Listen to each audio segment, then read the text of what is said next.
Yara Zaya from 90 Day Fiancé recently began working with a new company that may be a pyramid scheme. Originally from Ukraine, Yara moved to the United States on a K-1 visa sponsored by Joan. Despite facing compatibility issues, they tied the knot in February 2020 in Las Vegas. A few months later, they had their first child, a daughter named Mila. Despite being married for 5 years, I'm surprised that Yara and Jovi's relationship is far from perfect. In 2023, they appeared in 90 Day, the last resort season 1 to address their marital problems. During the therapy sessions, Yara confessed to Jovi about secretly taking birth control pills to prevent pregnancy.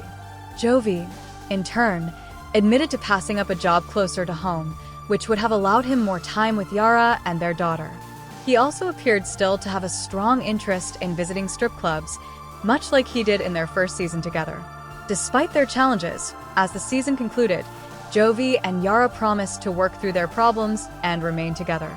In February 2025, they marked their 5th wedding anniversary and have since adopted a dog, Mila. While Jovi has successfully established himself as an ROV remotely operated vehicle supervisor, I have noticed that Yara's career as a beauty influencer and business owner has experienced many highs and lows over the years. Following her debut in the 90 Day Fiancé franchise, Yara launched her own clothing store called Yara Zaya Shop, which received mixed reviews from fans.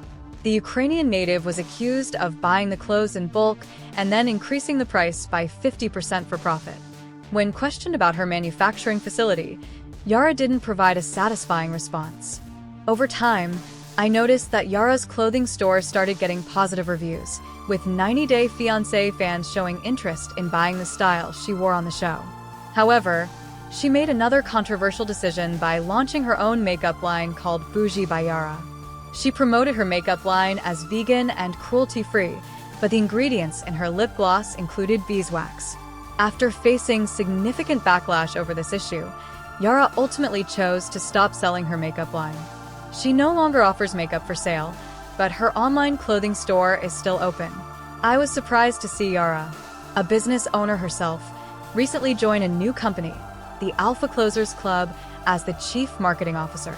In a video promoting her new employer, Yara said, "We're building elite teams selling high-ticket products with serious profit margins." Unfortunately, Yara's sales pitch didn't resonate well with some fans. One social media user said, "Nothing screams more like a scam than someone telling you, become rich by selling mysterious expensive stuff." The company's website doesn't share much information about the type of sales that executives will be involved in, which has led to suspicions that this business might be a pyramid scheme. While Yara is expanding her career, it doesn't mean she has left reality TV behind. Several months ago, she was seen filming at the beach in Fort Lauderdale, Florida, with Jovi and Mila. A Redditor, Bilal Veslui, who apparently saw them, mentioned, "Jovi takes care of their daughter while Yara is getting ready to film." It seems that Yara and Jovi might be filming for an upcoming season of 90 Day Fiancé, Happily Ever After, which is expected to return by June 2025.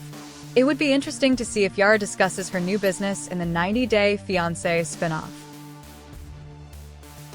Greg Chillick from 90 Day Fiancé has done the unexpected as he managed to gather the money for Joan Khrushchev's steep dowry. Living in Long Island, New York, with his mom, Lucille, Greg welcomed Joan after her move from Ghana. His ultimate dream is to open his own bakery, but for now, Greg has been working as a plumber to save money. Greg hoped to move out and begin a new life with Joan as soon as possible. Despite financial struggles and family pressure, his determination helped him achieve what once seemed nearly impossible. Joan encouraged her husband to start earning so they could eventually have a place of their own. However, she also came across as ungrateful towards Greg's mom, Lucille, who had generously given them a place to stay. Joan made unnecessary comments about Lucille, suggesting she should leave the house more often to give the couple some privacy. Her remarks clearly hurt Lucille, who had been trying to support them. Despite the tension, Lucille still went out of her way to do something she believed would make both Greg and Joan happy, showing grace in a difficult situation. Greg is clearly not in the best financial position, and his unemployment only adds to the strain. He currently lives with his mother and does not contribute to the rent. On top of that, he's now responsible for covering the costs of the wedding, Joan's dress, and various cultural customs.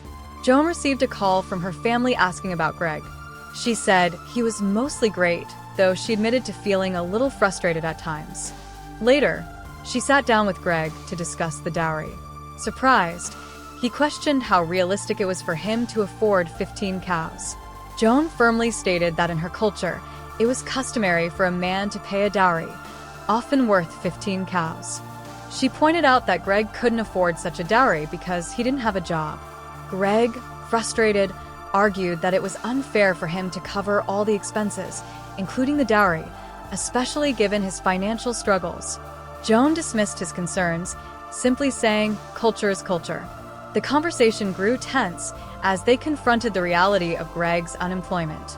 Many fans commented that Greg should have considered these cultural expectations before bringing Joan to the United States. In episode 15, Greg was planning to surprise Joan with his costume. He revealed he had paid off the dowry so they could actually get married now.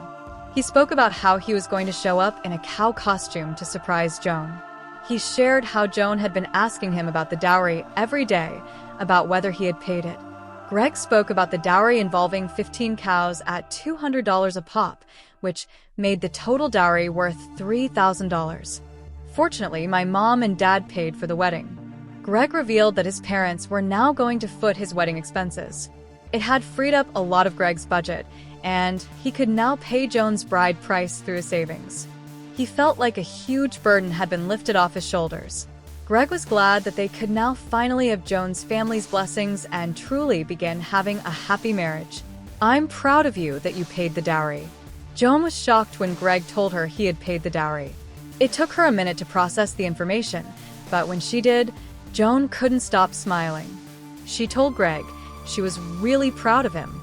In Joan's culture, fathers usually set dowries for their daughters, so her father decided her dowry before he died. Since Greg had finally paid the dowry, he had shown respect towards her culture, her family, and her father's last wishes.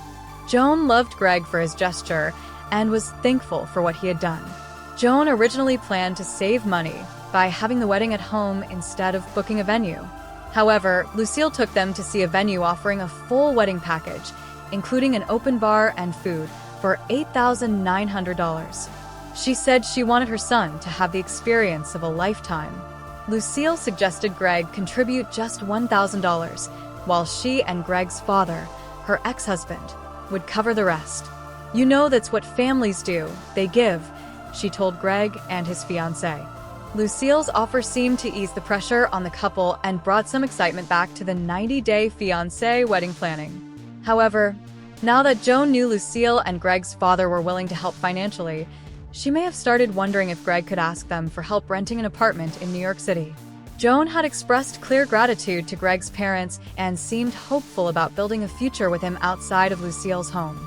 But in the very next episode of 90-Day Fiancé, tensions rose when Lucille stopped Joan from seeing her own wedding dress.